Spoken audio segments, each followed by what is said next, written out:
नमस्कार, मैं आदेश शंखधार, जिला अध्यक्ष भारतीय किसान संघ रामपुर। एक आग्रह अपने किसान भाइयों से और जिला प्रशासन रामपुर से, दोनों से ही आज एक आग्रह करने के लिए विशेष तौर पर एक संदेश देने की कोशिश है। सबसे पहले तो अपने जिला प्रशासन से एक आग्रह करूंगा कि जनपद में जितनी भी तहसीलें हैं, चाहे वो तहसील सदर हो, बिलासपुर हो या स्वार हो, शाहबाद हो, टांडा और मिलक, ये सभी तहसीलों के द्वारा हमें एक पत्र 9 सितंबर 2022 को श्रीमान अपर जिलाधिकारी महोदय रामपुर से प्राप्त हुए हैं और ये मेरे नाम से ही पत्र आए हैं कि हमारी किसी भी तहसील में कोई भी प्राइवेट कर्मचारी किसी भी कार्यालय में कार्य नहीं करता है। इसी के सापेक्ष 29/8/2023 को उत्तर प्रदेश सरकार के द्वारा एक शासनादेश जारी किया गया, जिसमें स्पष्ट लिखा हुआ है कि कोई भी प्राइवेट कर्मचारी किसी सरकारी कार्यालय में कार्य नहीं करेगा। लेकिन मुझे लगता है कि इस आदेश का पालन हमारे जनपद रामपुर में बिल्कुल भी नहीं हो पा रहा है। प्राइवेट कर्मचारियों की भरमार है और प्रत्येक कार्यालय में भरमार है। विशेष तौर पर आप देखें तो कोई भी लेखपाल ऐसा नहीं है जो कि उसके पीछे एक व्यक्ति बैठा हुआ ना हो। कोई भी ग्राम पंचायत अधिकारी ऐसा नहीं जो उसके पास एक कर्मचारी ना हो। पैसे का आदान प्रदान सिर्फ इन्हीं फर्जी लोगों के द्वारा किया जाता है और उसका जो पूरा श्रेय जाता है वो हमारे किसान को ही जाता है। जेब कटनी है तो हमारे किसान की कटनी है, काम नहीं होना तो हमारे किसान का नहीं होना है। तो ये बड़ी समस्याएं हैं। आज मैं अपने जिला प्रशासन से आग्रह करूंगा कि एक आदेश और जारी कर दें कि किसी भी तहसील में, किसी भी खंड विकास अधिकारी कार्यालय में कोई भी प्राइवेट कर्मचारी किसी भी दशा में दिखाई न दे।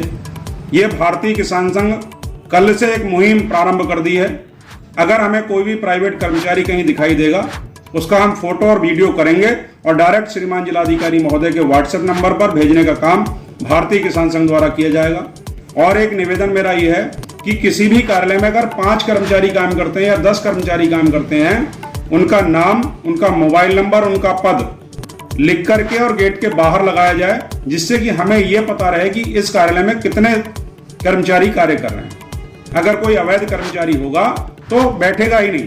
इस प्रकार की लिस्ट सभी कार्यालयों के बाहर, अगर एक बड़ा कोई जैसे खंड विकास अधिकारी कार्यालय है, उसमें कई रूम बने हुए हैं, तो प्रत्येक गेट पर उसकी सूची लगी होनी चाहिए, जिससे कि हमें मालूम हो कि इतने कर्मचारी यहां बैठते हैं। हर तहसील में बुरा हाल है।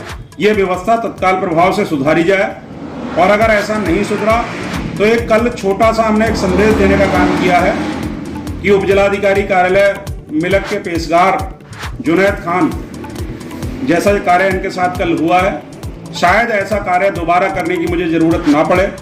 इसलिए मेरा पुनः हाथ जोड़ करके अपने जिला प्रशासन से आग्रह है कि तत्काल प्रभाव से इस पर रोक लगाई जाए। दूसरा एक विषय आता है, किसान भाई हमारे जब जाते हैं किसी भी न्यायालय में, चाहे वो उपजिलाधिकारी न्यायालय हो, तहसीलदार का न्यायालय हो, प्रत्येक न्यायालय में तारीख देने के नाम पर 50 रुपए का एक शुल्क ऐसा बन गया है कि उनको वो लेना ही है। वो शुल्क किसान भाई भी बिल्कुल देना बंद करें। अगर वो तारीख नहीं दे रहा तो आप चले आइए। उपजिलाधिकारी कार्यालय का मामला है तो उपजिलाधिकारी महोदय को अवगत कराएं, तहसीलदार कार्यालय का है तहसीलदार को अवगत कराएं। लेकिन इस प्रकार की लेन देन जो है वो हमें किसानों को भी रोकना होगा, पैसा देना बंद करें और कर्मचारी भी सुधर जाएं। इस प्रकार का पैसा मांगना बिल्कुल बंद कर दें और अगर ऐसी हरकतों की शिकायत आती है तो भारतीय किसान संघ संज्ञान लेगा और इस मुहिम को बंद करने के लिए एंटी करप्शन टीम का सहारा हमें लेना पड़ेगा, तो हम बिल्कुल लेंगे।